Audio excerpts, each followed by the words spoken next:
je vous remercie de ce temps que vous vous accordez et je vous propose d'avoir les yeux fermés pour pouvoir profiter au maximum de ces minutes qui vont s'écouler. Vous savez, ce matin, en allant chercher mon courrier, j'ai vu le froid qui s'était installé. Les blanches des branches étaient arbres et les branches des arbres étaient blanches. Les toiles d'araignée avaient givré. C'était beau de voir les pièges invisibles d'accoutumés se dévoiler. Je me suis dit que quelques jours par an, la vie pourrait aussi nous faire ce présent, de faire apparaître tous les pièges pour éviter qu'on tombe dedans, juste pour qu'on se souvienne le reste de l'année, d'où ils étaient placés.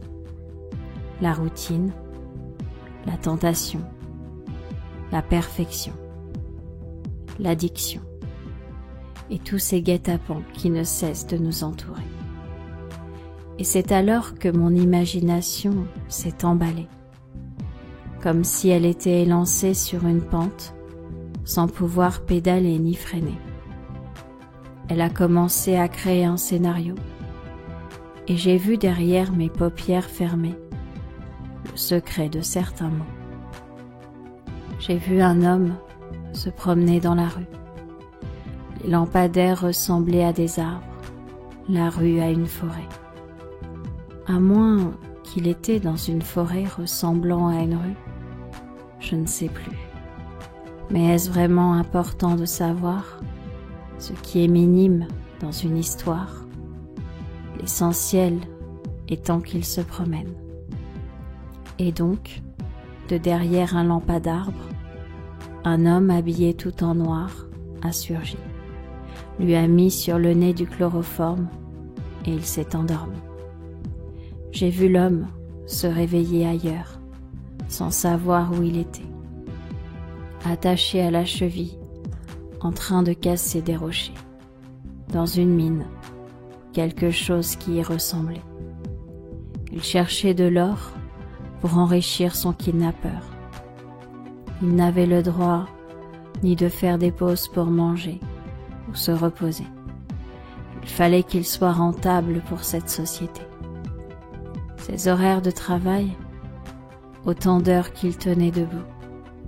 Les heures d'évanouissement seraient retirées de sa nourriture.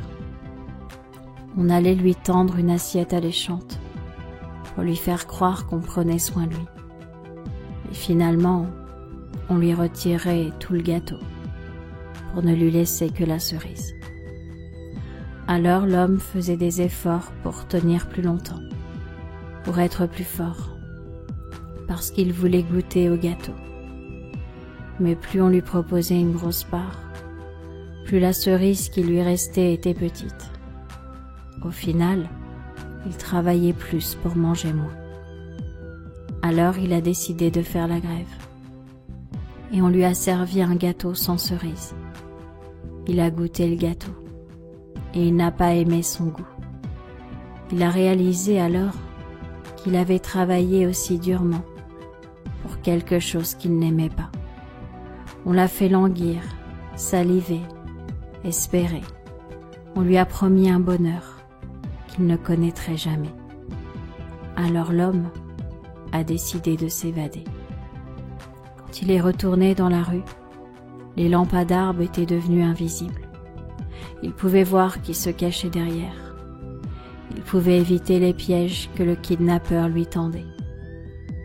Quand il est rentré chez lui, d'autres pièges sont apparus.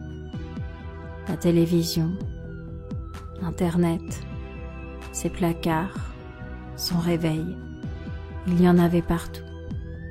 Il a donc décidé de changer totalement de vie. Il s'est débarrassé de tous les pièges chronophages, énergétivores et carnivores. Et il a commencé à se simplifier la vie pour réécouter son cœur et son corps. Il y avait tellement d'interférences avec ces ondes Wi-Fi que cela faisait longtemps qu'il n'avait plus capté les messages qui venaient de l'intérieur de lui-même. C'est en allant se promener dans la nature qu'il a découvert qu'en réalité, derrière chaque arbre se cachait un éveil. La nature l'éveillait, elle le libérait de tous ces pièges du passé. Alors je ne sais pas quel piège apparaîtrait si la vie vous offrait l'espace d'une journée, le plein pouvoir de lucidité. Votre logement est-il trop grand, trop loin de votre travail, trop cher, trop énergétivore? Votre télévision, votre téléphone, votre internet, vos réseaux sociaux, vos faux amis, votre ménage, vos courses, votre travail, vos obligations. Où sont placés les pièges de votre vie? Comment les éviter pour vous réconcilier avec votre rythme biologique, pour vous accorder plus de sommeil, de détente, de digestion, de relaxation, de méditation? Imaginez un champ devant vous. Il est miné de pièges anti-développement personnel. Mais la vie les fait apparaître. Vous les voyez, donc vous les évitez, les contournez et vous avancez. Vous voici arrivé de l'autre côté, sain et sauf. À partir de maintenant, vous évitez tous les pièges qui vous avaient coupé de vos besoins essentiels. Vous respectez votre rythme biologique. À partir de maintenant, vous vous accordez du temps, de l'attention. Vous savez vous écouter. Vous savez vous poser. Vous réalisez que la course est terminée. En courant après le temps, vous n'aviez pas vu que le temps était juste derrière vous. Ralentissez et réalisez que ce temps est à vous. Il est votre ami. Vous vous accordez le temps et le droit d'avoir du temps pour cuisiner, pour manger, pour vous reposer, pour lire, pour rire. C'est terminé cette course effrénée. Vous vous synchronisez avec votre propre rythme et vous trouvez une nouvelle organisation de vie pour respecter vos besoins biologiques. Vous avez le droit de prendre soin de vous, de vous écouter. On vous a demandé d'être linéaire, constant comme un robot.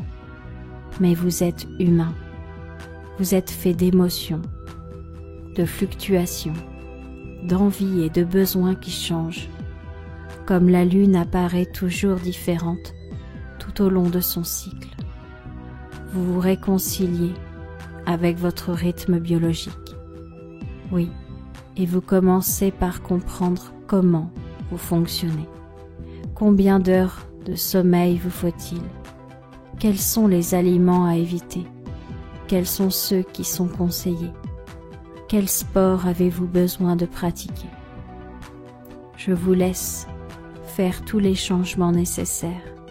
Votre inconscient sait ce qu'il a à faire pour vous permettre d'adapter votre vie à votre rythme, au lieu d'adapter votre rythme à la vie. Je vais donc vous laisser le temps nécessaire pour faire tous les changements qui vous permettront de vous réconcilier avec votre rythme biologique. Vous avez tout le temps du monde pour revenir à la réalité. Vous allez choisir quand et comment vous reviendrez ici et maintenant. Prenez tout votre temps. À partir de maintenant, le temps est votre ami. Et quand vous le souhaiterez, à votre rythme, vous pourrez simplement réouvrir les yeux et revenir ici et maintenant, au moment présent.